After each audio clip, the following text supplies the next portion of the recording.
We just talk entertainment. Share and subscribe.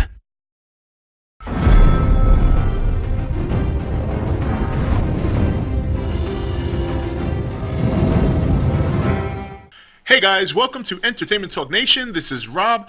This video, we're going to do a preview for this Sunday's episode of Game of Thrones. It's going to be episode 4 called The Oathkeeper. Now, a lot of things are building up right now. Obviously, Daenerys, at the end of the episode, just started laying siege to another city, Meereen, I think it's called. And we know that now Sir Davos, to please Stannis, is looking to the Iron Bank to basically take a loan to hire an army, a replacement. We have a lot of things going on up at the wall with the Night's Watch. We have the wildlings are converging on the wall. We did see a little glimpse of the White Walkers at the end of the preview after episode 3, so we know that they're going to be still in play. And there's a bunch of basically Night's Watch renegades that, you know, the guys who killed the leader and took over Craster's Keep. So they know the information of what's at the wall. Jon Snow very concerned about that. Obviously wants them taken care of, so we'll see what happens there. Will they be able to go there and get rid of those guys first before the wildlings catch up with them and get the information they need? If they find out that the Night's Watch have 100 deep compared to their thousands of men, I don't see how they're going to come out of that. So a lot of stuff building up, and with all that, we're still dealing with Joffrey's death. Cersei wanting Jaime to go after Sansa and get her head. Sansa under the protection of Littlefinger, who was gifted, or I guess not gifted, but, well, if I can remember well, he was, I guess, gift for lack of a better word, the Veil by Tywin, or rather King Joffrey at the time. So it's going to be interesting, like, if Cersei finds out that Littlefinger was involved with Sansa escaping the capital, I mean, but then again, Littlefinger, I mean, he just does not worry. That guy's he's so far ahead of people that even if, I'm sure he's got a plan for if Cersei finds out. Now, granted, I know a lot of you book readers that are here that just like to watch the reviews and the previews just for the sake of entertainment, or just because you like to watch people speculate who haven't read the books.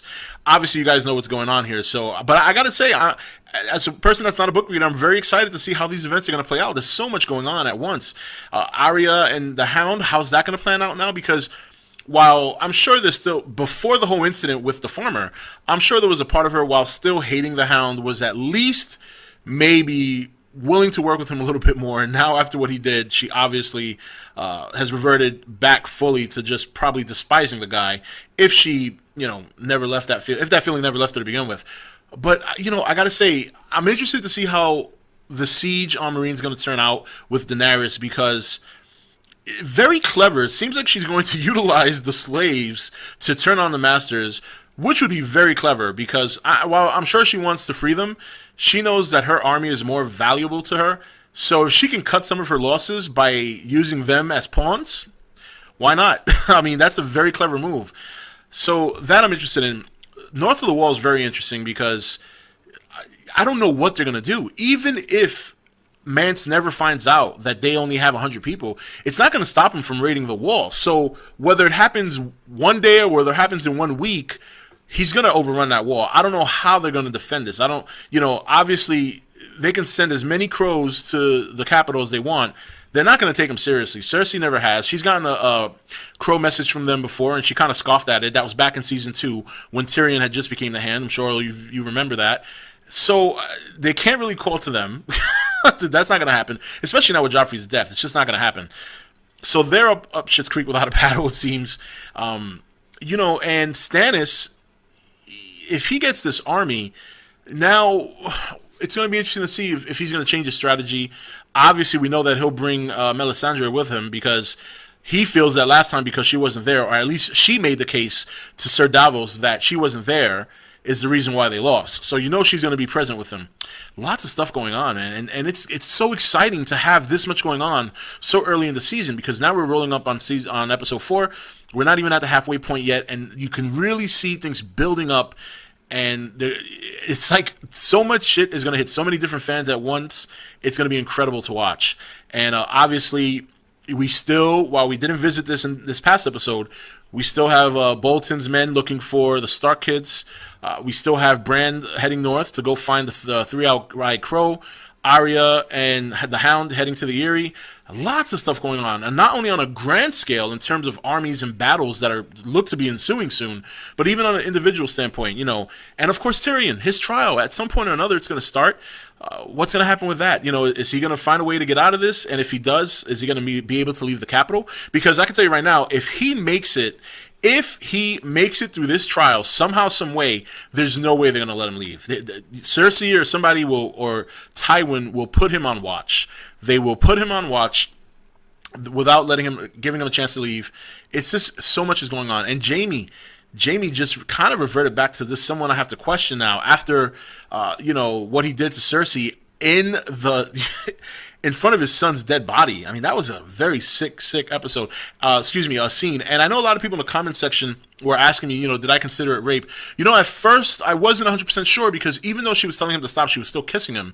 I know in hindsight, after seeing the episode a second time, I understood completely why she wouldn't make such a big commotion. Obviously, she wouldn't want to be seen by anyone, with Jaime, because that's her brother. And she doesn't want anyone to know about the incest thing. So yeah, I would say definitely rape, because she really had no choice. She didn't want to do it, but if she caused the scene, they would have been found out, and Jaime obviously wasn't taking no for an answer. So we'll see how that plays out, because the only scene I've seen in the preview for this episode coming this Sunday is her asking him to go and get Sansa's head. So I don't know if there's any fallout or repercussion because of that between them. I would think, and that's another reason why I'm not 100% sure it was rape, because why the hell would she want to talk to him or have anything to do with him? Or maybe she's going to use that now as leverage to get him to do what she wants. Lots of stuff, man. Lots of stuff going on. But that's it for this video, guys. I mean, it's pretty short and sweet. I mean, it's right in front of us as to what's going to be going down. All the things that are ensuing in the world of King's Landing and Westeros and the North, the South, the East, the West, wherever you want to call it. It is just incredible what's going on in this season. And I'm so excited to be watching this, and I can't wait to episode 4, and even some of the episodes coming. Some of the titles are very, very intriguing. In particular, there's one title, I think it's episode 7, called The Mountain and the Viper. So we know who those two are, so that'll be interesting, but that's a couple of weeks away. But anyway, guys, that's it for this video. This is Rob signing off for ETN, where we don't do news, we just talk entertainment. Take it easy. Thank you for watching ETN. Don't forget to subscribe and join the Nation Facebook page. You're watching ETN, where we don't do news, we just talk entertainment. Share and subscribe.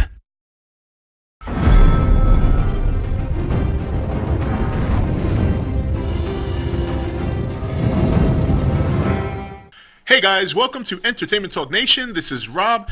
This video, we're going to do a preview for this Sunday's episode of Game of Thrones. It's going to be episode 4, called The Oathkeeper. Now, a lot of things are building up right now. Obviously, Daenerys, at the end of the episode, just started laying siege to another city, Meereen, I think it's called. And we know that now Sir Davos, to please Stannis, is looking to the Iron Bank to basically take a loan to hire an army, a replacement. We have a lot of things going on up at the wall with the Night's Watch. We have the wildlings are converging on the wall. We did see a little glimpse of the White Walkers at the end of the preview after episode 3, so we know that they're going to be still in play. And there's a bunch of basically Night's Watch renegades that